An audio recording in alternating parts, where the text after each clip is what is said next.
Hello learners, welcome back to Constant Learners. From this video, we are starting a new course which is SQL Structured Query Language.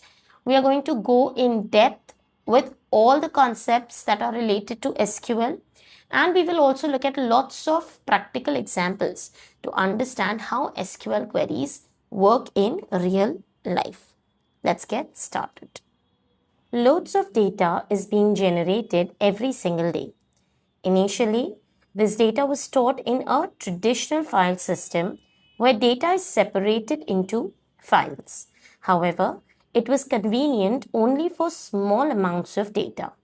As the data increased, there were lots of disadvantages of using the file system, such as data redundancy, difficulty in fetching quick answers, limited data sharing, lack of security, and data dependency. To overcome these disadvantages, databases were developed, and to provide a structured approach to store the data in the form of tables, relational databases were developed, right? That means where the data is stored in the tabular format, right? That is in rows and columns. Multiple tables are used to store different types of data. However, the data in all the tables inside one single database is related to one another. We can understand this with a simple concept of cupboards. Let's say we have a room which can be linked to the database. Alright, database is a room. Now inside the database there are lots of tables. Similarly, inside the room, let's say there are lots of cupboards, right? In each table there are rows and columns where data can be stored. Similarly, in every cupboard there are lots of shelves and drawers where the stuff can be kept. Alright, so that is the concept of database, the tables inside the database and the rows and columns inside the tables. Now all of these tables are related to one another. That is, they are linked to each other in some way or the other.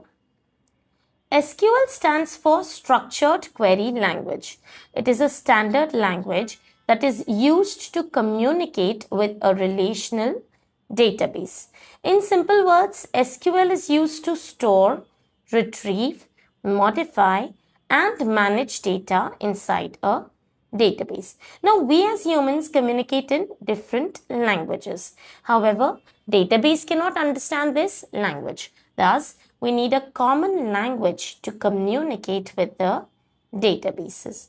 But why do we need to communicate with the databases? See, there are so many things that we need to do with the database, like create the database, create the tables, insert data inside the tables, fetch the required data, update existing data, delete unwanted data, control access to data, and all of this can be done using SQL. So, to define SQL, SQL is a declarative, non-procedural language used to access and manipulate data stored in relational databases. And what is a declarative, non-procedural language? Where we only need to inform the DBMS what data we need and not how to fetch the data. That means we don't need to give the entire process of how DBMS is supposed to fetch this data.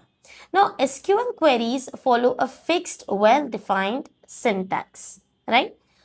Now, advantages of using SQL is first, to retrieve data easily. Instead of scanning thousands of records manually, SQL allows fast, accurate, and scalable retrieval of data. Second is to store data in an organized way. Now, SQL stores data in tables, right? Or we can say that is rows and columns, that is tuples and attributes. This structure reduces redundancy, improves clarity, maintains relationships between data.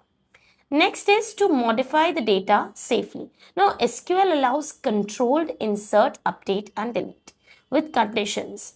Thus, there is no accidental change made to the entire data. That means the data administrator can decide what person or what user can do what kind of operations on the data. Some users are only allowed to read the data. Some users are allowed to modify the data. Some users are allowed to modify the data, but they cannot delete the data.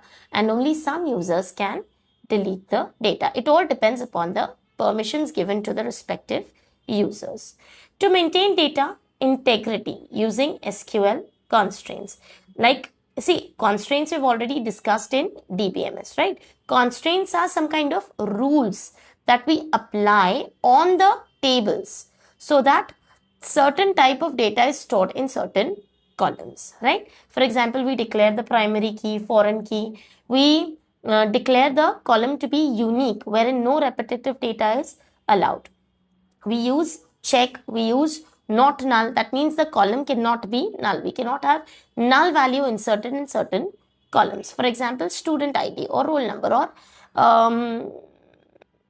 enrollment number, right? This ensures no duplicate data or no invalid data is stored inside the database. There is proper relationship between the tables. All right. Next is to allow multiple users simultaneously. SQL databases support concurrent access to the data. There is also transaction control and asset properties are also used, right? This allows multiple users to be able to concurrently use the database. This is mandatory for banks, online shopping apps, railway booking systems, hospitals, and so on, right? Because so many people will be constantly using their database, right? It's not like one person, there cannot be a queue wherein one person uses while the others wait in line. All right. Next is to provide security. SQL supports user authentication, authorization, and role-based access. That is, one user can only read, other can only insert or update. Admin has full control. This we just discussed, right? Next, SQL is universal. Universal means what? It is used in MySQL, Oracle, PostgreSQL, SQL Server, SQLite. Once you learn SQL, you can work with any relational databases.